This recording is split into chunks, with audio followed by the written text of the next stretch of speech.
Hello everyone and welcome to Tasmania. Now before we begin, a warning. This story discusses child marriage, domestic violence and the death penalty. It's a difficult story, but one that needs to be told. Now imagine being 12 years old. You should be in school, learning, playing, growing up, but instead you're a wife. At 13, you're a mother.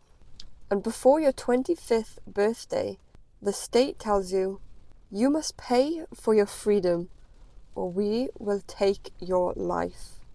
This is the story of Goli Kouhkan, a young Baluch woman from Iran whose entire life has been a fight to survive systems that failed her again and again.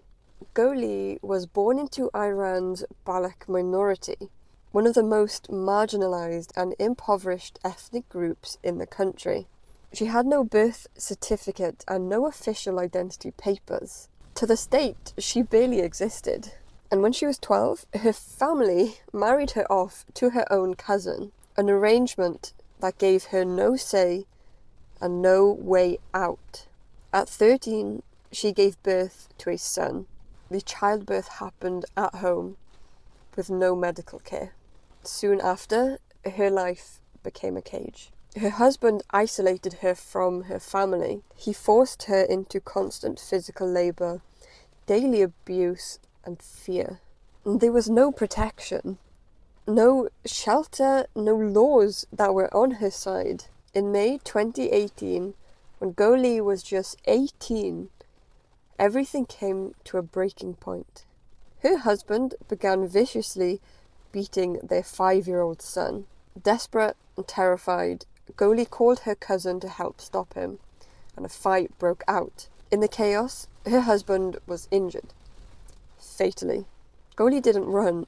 She called for help. She called the authorities. She called an ambulance. But instead of receiving protection, she was arrested alongside her cousin. In the days that followed, Goli was interrogated without a lawyer. She was illiterate, frightened and alone, and under pressure, she signed a confession she could not even read. Her history of abuse, her age at marriage, her lack of education, none of it was considered.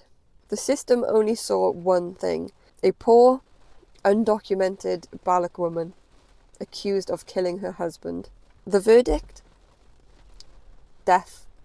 Under Iran's law of qisas, retribution in kind, she would face execution unless the victim's family forgave her or accepted diya, blood money. Goli has now spent 7 years on death row in Kouhkan prison in northern Iran.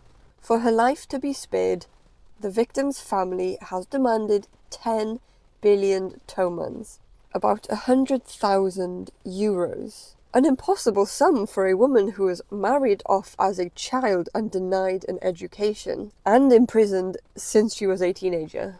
And the family has given her until December 2025 to pay this money. And if she cannot, she will be executed. And even if she does pay, there's a cruel twist. She must leave Kouhkan forever and have limited contact with her son. Now, Goli's story is not just one woman's tragedy. It's a window into a wider system. A system where child marriage is legal, where domestic violence is often ignored, where poverty and ethnicity decide whether justice is possible, where the law demands that the most vulnerable pay for their survival. She is one of dozens of women facing execution in Iran, a country that executes more women than any other on earth.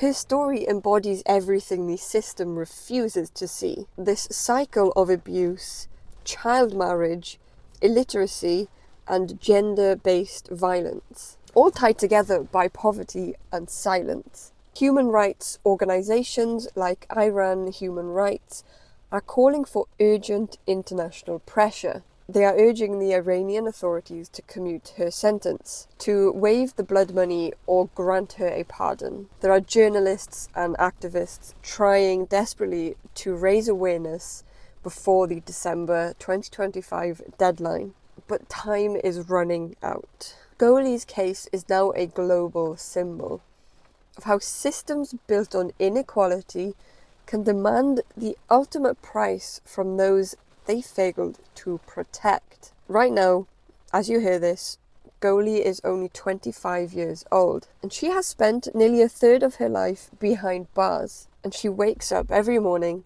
in a cell, waiting to die. And not because she's dangerous, because she tried to protect her own child from an abusive man. Goli's story deserves to be heard loudly, and there's things that everyone can do to help her. You can share her story on social media, tagging journalists, human rights groups, and public figures who can amplify her case. Supporting organisations like Iran Human Rights, who fight for women on death row. Calling for reform, child marriage laws, domestic violence protections, and an end to the death penalty for abuse survivors. Her voice may be silenced in a cell, but ours are not. And silence right now is complicity. Goli should be living her life, raising her son, building her future, and healing from the years of abuse that was done to her. And instead, she waits. Her fate decided by money she will never have, and a justice system that never protected her. But her story is not just about suffering.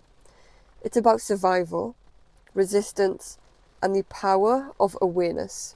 If enough of us speak out, she might have a chance. We all just need to do our part. This is the price of survival.